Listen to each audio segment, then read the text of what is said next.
안녕하세요. 2학년 정치화법 33번째 디딤 영상 시간을 시작하겠습니다.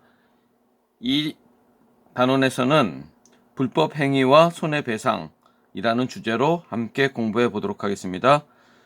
우리가 민법을 지금 공부하고 있는데, 민법은 크게 재산관계를 나타내는 것, 그 다음에 가족관계를 나타내는 것, 두 가지 영역이 있다는 얘기 했었죠. 자, 우리가 전 단원에서 재산관계와 관련돼서 계약을 공부했고, 자, 이 단원에서는 불법행위, 그리고 이로 인한 손해배상이 어떻게 이루어지는지에 대해서 함께 공부하는 시간을 갖도록 하겠습니다. 자, 이 시간에는 교과서 122쪽, 그다음에 프린트 101쪽을 함께 공부하도록 하겠습니다. 자, 먼저 학습 목표를 보면은 불법 행위의 의미와 성립 요건에 대해서 이해해야 된다.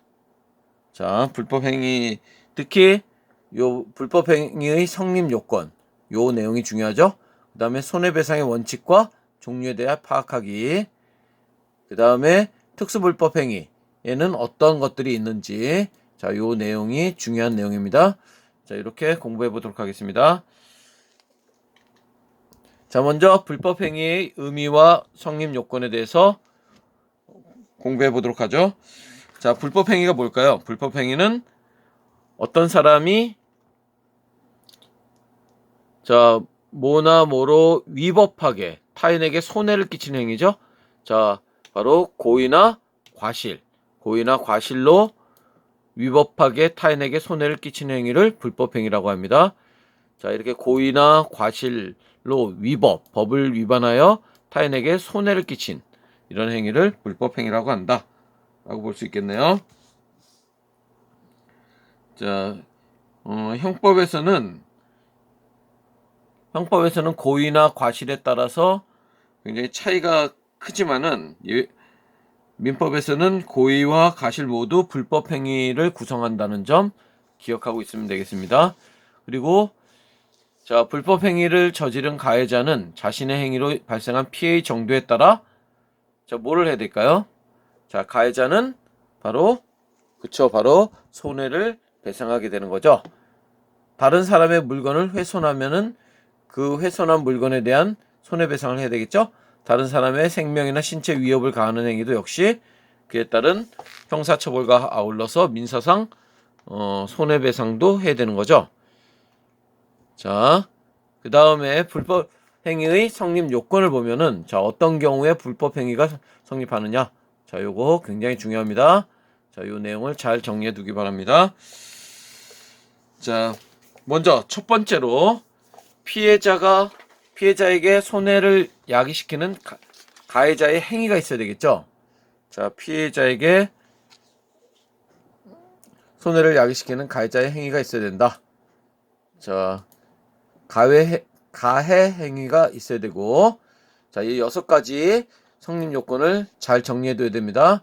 피해자에게 손해를 야기시키는 가해자의 행위가 있어야 되고, 그 다음에 가해 행위와 관련하여 가해자에게 고의 또는 과실이 있어야 됩니다. 그래서 범죄와 달리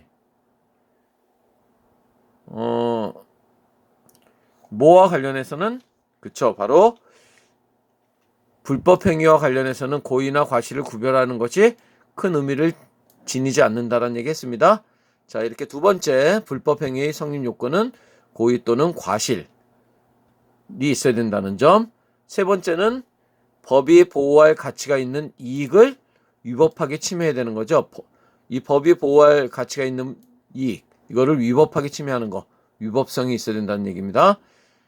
자, 이 법이 보호할 가치가 있는 이익을 법익이라고 하죠. 이 법익을 위법하게 침해할 때 우리가 위법성이 있다, 이렇게 표현합니다. 그다음 네 번째로는 이러한 위법 행위로 인해서 손해가 발생해야 되겠죠.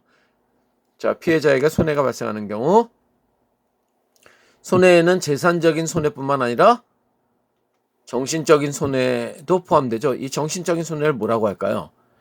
자, 수업 시간에 한번 같이 생각해 보도록 하죠. 자, 그 다음에 가해자의 위법 행위와 피해자의 손해 사이에 상당한 인과관계가 있어야 됩니다. 자, 어떤 가해자의 위법 행위로 인해서 피해자가 손해를 받은 그 사이에는 그 원인이 되고, 이 위법 행위가 원인이 되고, 피해자의 손해가 그 다음에 결과로서, 그런 위법 행위의 원인에 대한 결과로서 작용해야지 바로 불법 행위가 된다는 점, 인과관계가 있어야 된다, 이렇게 표현합니다. 자, 그 다음에 자, 여섯 번째로 자신의 행위가 불법 행위로서 법률상 책임이 발생한다는 것을 자, 이렇게 구별할 수 있는 능력이 있어야 됩니다. 그래서 어린아이라든지 또는 심신상실자라든지 또는 만취자라든지 이런 사람들은 책임 능력이 없다라고 봅니다. 자, 이렇게 책임 능력이 없으면은 불법 행위가 성립되지 않으므로 그에 따른 손해배상을 지지 않죠. 손해배상을 에 대한 책임을 지지 않는다, 이렇게 얘기할 수 있겠네요. 자, 그 다음에 자, 좀 더 알아보면 여기서 우리가 위법성 조각 사유가 있습니다. 위법성 조각이라는 말이 있는데, 자, 이 조각이란 말은 뭐가 없어진다는 얘기죠. 그러니까 위법성이 없어지는 경우가 어떤 경우가 있느냐, 이 말이죠. 자, 어떤 경우가 있냐면 민법상 타인의 불법 행위에 대하여 자기 또는 제3자의 이익을 방해하기 위하여 또는 급박한 위난을 피하기 위하여, 이런 경우에 부득이 타인에게 손해를 가한 경우에는 위법성이 없어져서 배상 책임이 없다, 이렇게 나오네요. 자, 그 다음에 자, 이렇게 정당방위나 긴급피난의 경우에는 위법성이 조각된다, 이렇게 표현할 수 있습니다. 자, 다음으로 자, 손해배상에 대해서 공부하도록 하겠습니다. 자, 손해배상은 자, 채무가 불이행되거나 또는 자, 어떤 경우 손해배상할까요? 금방 얘기했죠? 그렇죠. 불법행위 등으로 발생한 손해를 갚아주는 거, 이게 손해배상이라고 얘기할 수 있습니다. 자, 채무 불이행 또는 불법행위로 인해 발생한다. 자, 손해배상 방식을 보면 재산적 손해는 물론 정신적 손해까지 배상해야 되고, 정신적 손해에 대한 배상금을 뭐라고 할까요? 우리가 세자로 그렇죠, 위자료라고 얘기합니다. 위자료. 그리고 반드시 금전 배상을 원칙으로 하고, 자, 특별한 경우가 아니라면 이렇게 돈으로서, 현금으로서 금전 배상을 원칙으로 한다는 점 기억하면 되겠습니다. 그 다음에 타인의 명예를 훼손한 경우에는 법원은 피해자의 청구에 따라 명예 회복에 필요한 적당한 처분을 내릴 수 있습니다. 예를 들면 뭐가 있을까요? 그렇죠, 정정보도, 이런 것들을 들 수 있겠죠. 뭐 사죄 광고를 한다든지 이런 거는 인권 특히 양심의 자유와 관련 있는 내용이라서 자, 하지 않는다라고 볼 수 있겠네요. 사죄 광고 같은 거는. 자, 그 다음에 자, 좀 더 알아보기 두 번째, 징벌적 손해배상에 대해서 알아보도록 하겠습니다. 자, 손해배상을 하는데 징벌적이란 말이 붙었죠. 자, 이 말은 무슨 말인지 한번 살펴보도록 하죠. 미국의 한 할머니가 자, 이렇게 화상을 입어서 소송을 냈습니다. 지나치게 뜨거운 커피 탓에 자, 이렇게 화상을 입는 손님들이 많았는데 이를 알고도 묵인한 거죠. 자, 그래서 배심원들은 할머니의 손을 들어주고 자, M사는 286만 달러를 지급하라는 판결을 내렸다고 합니다. 16만 달러는 치료비였지만 나머지 270만 달러는 처벌 성격의 손해배상금, 이게 바로 징벌적 손해배상이 되겠죠. 자, 징벌적 손해배상 제도란 가해자의 행위가 악의적이고 반사회적일 때 그런 행위를 다시 못하도록 실손해보다 훨씬 많은 손해배상금을 부과하는 처벌적 성격의 제도를 말한다, 이렇게 돼 있죠. 자, 우리나라는 제조물 책임법 등에서 징벌적 손해배상을 부분적으로 도입하고 있는데, 자, 그렇게 많은 영역에 있어서 이런 징벌적 손해배상이 이루어지지는 않고 있습니다. 자, 그 다음에 이제 마지막으로 특수불법행위. 자, 여기도 굉장히 중요한 내용입니다. 별 3개.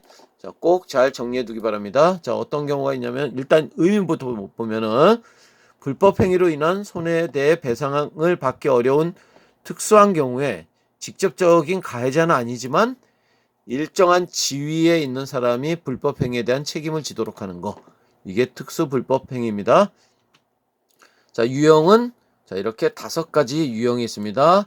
자, 이 5가지를 잘 정리해 두면 됩니다. 자, 먼저 첫 번째 유형만 살펴보고 나머지는 다음 디딤 영상에서 함께 살펴보도록 하겠습니다. 첫 번째는 바로 책임 무능력자의 감독자 책임이 되겠습니다. 자, 뭐가 들어가야 될까요, 여기? 그쵸. 책임 능력이 없는 미성년자. 책임 능력이 없는 미성년자나 또는 뭐가 될까요? 심신상실자가 타인에게 손해를 가한 경우 이를 감독할 법정 의무가 있는 자가 배상할 책임을 진다. 이렇게 되어 있네요. 감독 의무를 게을리하지 않았음을 감독자 스스로 증명할 경우 책임이 면제된다. 여기서 책임이 능력이 없는 미성년자는 보통 우리가 초등학생 정도 보면 되겠습니다. 심신상실자에는 뭐 정신병자라든지 뭐 이런 사람들, 치매 환자라든지 이런 사람들 들 수 있겠죠. 자, 나머지 특수불법 행위의 다른 유형은 다음 디딤 영상에서 하도록 하겠습니다. 수고했습니다.